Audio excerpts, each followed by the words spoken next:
بسم اللہ الرحمن الرحیم۔ ایک مرتبہ حضرت خضر علیہ السلام دریا کے کنارے بیٹھے تھے۔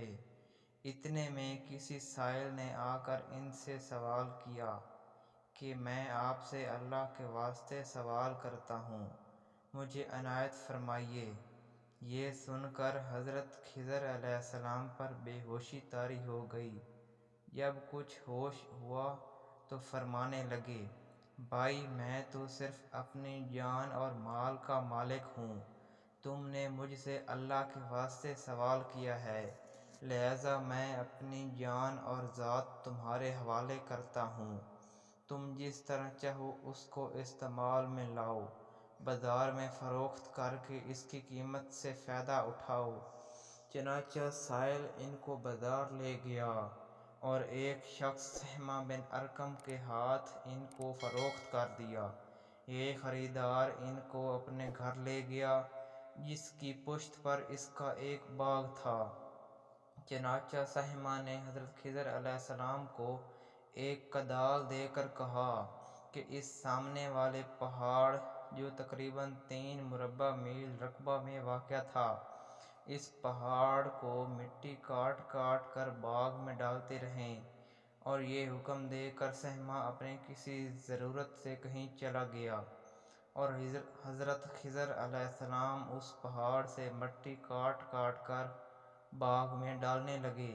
جب سہمہ واپس آیا تو اس نے گھر والوں سے دریافت کیا کہ کیا تم نے غلام کو کھانا بھی کھلایا یا نہیں؟ گھر والوں نے جواب دیا کہ ہمیں معلوم نہیں غلام کہاں ہے۔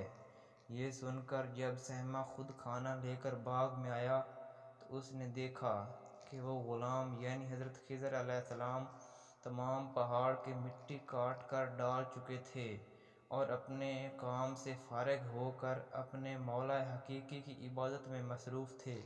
یہ دیکھ کر سہمہ کو بڑا تعجب ہوا اور اس نے دریافت کیا کہ یہ تو بتائیے کہ آپ ہیں کون؟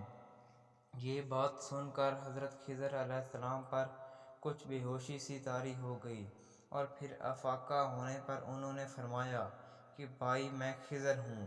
جس کو سن کر سہمہ کے ہوش اڑ گئے کہ تو نے یہ کیا کیا، ان کو غلام بنا کر ایسے کام پر لگایا، یہ تو انتہائی گستاخی ہوئی۔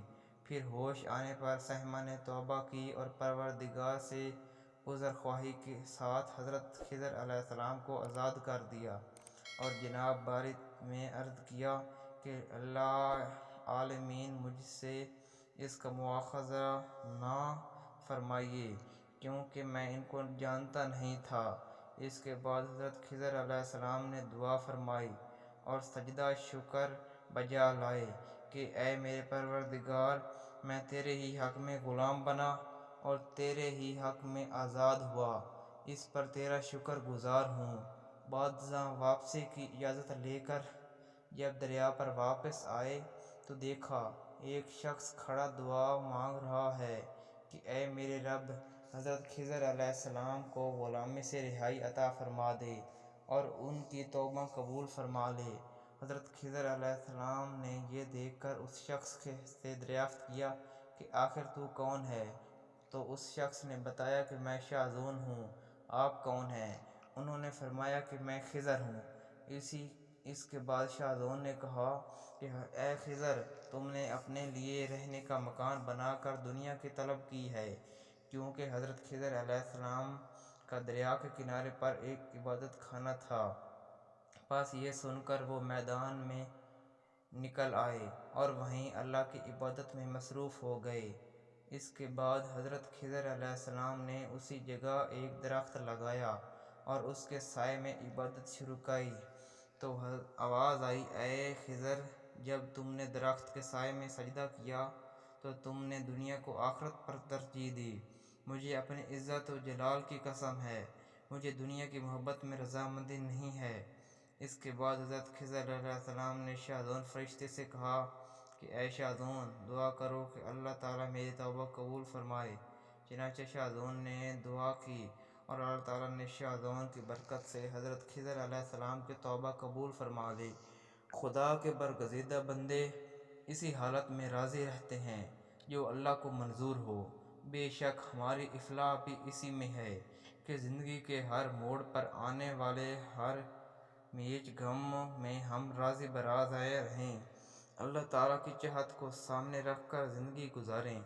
دعا ہے کہ اللہ تعالیٰ ہمیں اس واقعے سے سبق حاصل کر کے نیک بننے کی توفیق عطا فرمائے، آمین یا رب العالمین۔